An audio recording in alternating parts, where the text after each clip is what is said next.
Guys, আজকে আমরা অনেক দিন পর রান্নাবাটি খেলছি। দেখো আমাদের বাজার করা কমপ্লিট হয়ে গেছে। এবার এই শাকগুলো আস্তে আস্তে বেছে নেওয়া হচ্ছে। গুলো বেছে নেওয়ার পর তরকারিগুলো কেটে নেওয়া হচ্ছে। তো দেখো আলু কেটে নিয়েছে, আলুগুলো ভাজবে, আরও কিছু কিছু তরকারি করবে।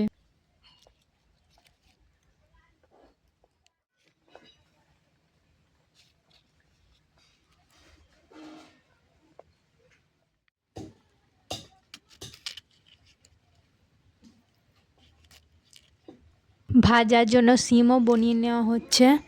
এবার আমাদের সব রকম তরকারি বানানো কমপ্লিট হয়ে গেছে। প্রথমে আমরা ভাতটা রেঁধে নেব, তারপর তেলের কড়াইয়ে শাক দিয়ে দেবে।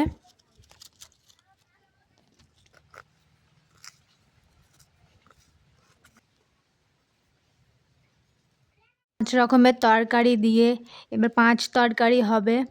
দেখে নি, আমি তো জানি না কিভাবে 5 তরকারি করতে হয়, বাবুর কাছে শিখে নি।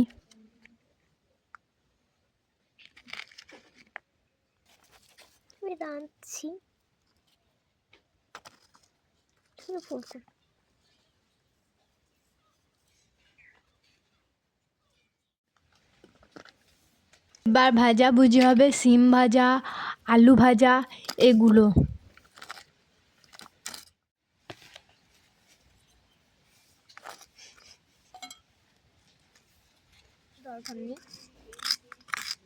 আমি নেড়ে নিচ্ছি।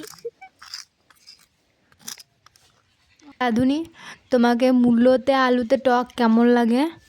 খুব ভালো লাগে আলু আর মূলোর টক।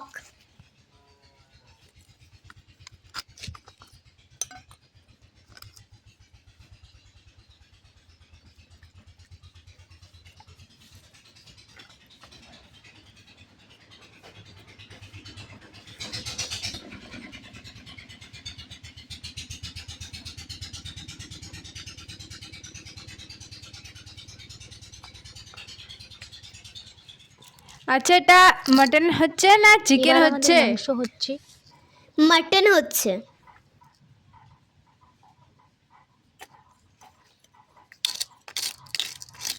একটু কষে নিলাম, কষে নিয়ে জলটা দিয়ে দিলাম।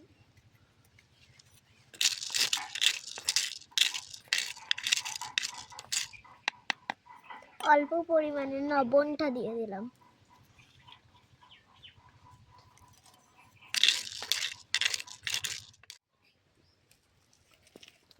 দেখো গাইস, আমাদের রান্না কমপ্লিট হয়ে গেছে। এবার আমরা খেয়ে নেব। শিম ভাজা, 5 তরকারি, মটন কষা, তার এটা টক, ভাতের উপরে ডাল। আচ্ছা, দেখি তোমার রান্না কেমন টেস্ট হয়েছে। টেস্টি হয়েছে? হ্যাঁ, তোমার রান্না ভালোই টেস্টি হয়েছে। 5 তরকারিটাও ভালোই হয়েছে। ঠিক আছে। এবার শেষে রাধুনিও খেয়ে নিচ্ছে। দেখো রাধুনি, কেমন হয়েছে রান্না বলো? যে রান্না তো ভালোই হয়েছে। অসাধারণ, সত্যি সুপার।